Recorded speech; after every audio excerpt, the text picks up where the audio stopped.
प्रधानमंत्री डॉक्टर मनमोहन सिंह ने उम्मीद जताई है कि संसद का आगामी शीतकालीन सत्र सुचारू रूप से चलेगा।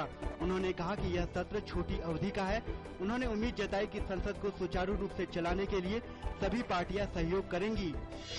प्रधानमंत्री डॉक्टर मनमोहन सिंह ने कहा कि सरकार तेलंगाना राज्य के गठन के लिए वचनबद्ध है। उन्होंने कहा कि सरकार नए राज्य के गठन के लिए समुचित कदम उठाएगी। लोकसभा अध्यक्ष मीरा कुमार ने संसद के शीतकालीन सत्र को सुचारू रूप से चलाने के लिए सर्वदलीय बैठक का आयोजन किया। संसद का शीतकालीन सत्र 5 दिसंबर से 20 दिसंबर तक चलेगा। संसदीय कार्य मंत्री कमलनाथ ने कहा कि यह छोटा सत्र है और सरकार महत्वपूर्ण लंबित विधेयकों को पारित कराने का प्रयास करेगी। उन्होंने कहा कि इसके साथ ही हम कोशिश करेंगे कि इसी सत्र में तेलंगाना विधेयक भी पेश किया जा सके। विपक्ष की नेता सुषमा स्वराज ने कहा कि उनकी पार्टी लोकपाल, महंगाई और महिलाओं के खिलाफ यौन उत्पीड़न के मामले को आगामी संसद सत्र में उठाएगी। उन्होंने संसद के शीतकालीन सत्र को अत्यंत छोटा बताते हुए इसकी अवधि बढ़ाने की मांग की। भाजपा के वरिष्ठ नेता गुरुदास दास गुप्ता ने कहा है कि आगामी शीतकालीन सत्र में महंगाई के खिलाफ उनकी पार्टी संसद में स्थगन प्रस्ताव लाएगी। प्रधानमंत्री डॉक्टर मनमोहन सिंह ने आज नई दिल्ली में 2 दिवसीय 8वें एशिया गैस साझेदारी सम्मेलन का उद्घाटन किया।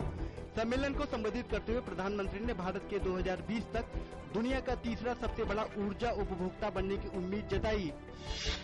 उच्चतम न्यायालय ने कांग्रेस नेता सज्जन कुमार की वह याचिका खारिज कर दी जिसमें उन्होंने अपने खिलाफ 1984 सिख दंगा मामले में आरोप रद्द करने की मांग की थी। उच्चतम न्यायालय तमिलनाडु सरकार के उस आवेदन की सुनवाई के लिए राजी हो गया है जिसमें इस लंबित समस्या के समाधान के लिए कावेरी प्रबंधन बोर्ड के गठन की मांग की गई है। प्रस्तावित कावेरी प्रबंधन बोर्ड में कावेरी घाटी के सभी राज्यों के प्रतिनिधियों के अलावा विशेषज्ञों का दल शामिल है। सर्वोच्च न्यायालय ने कहा कि एसिड की बिक्री के लिए सभी राज्य सरकारों और केंद्र शासित प्रदेशों को 31 मार्च 2014 तक नए नियम बनाने चाहिए।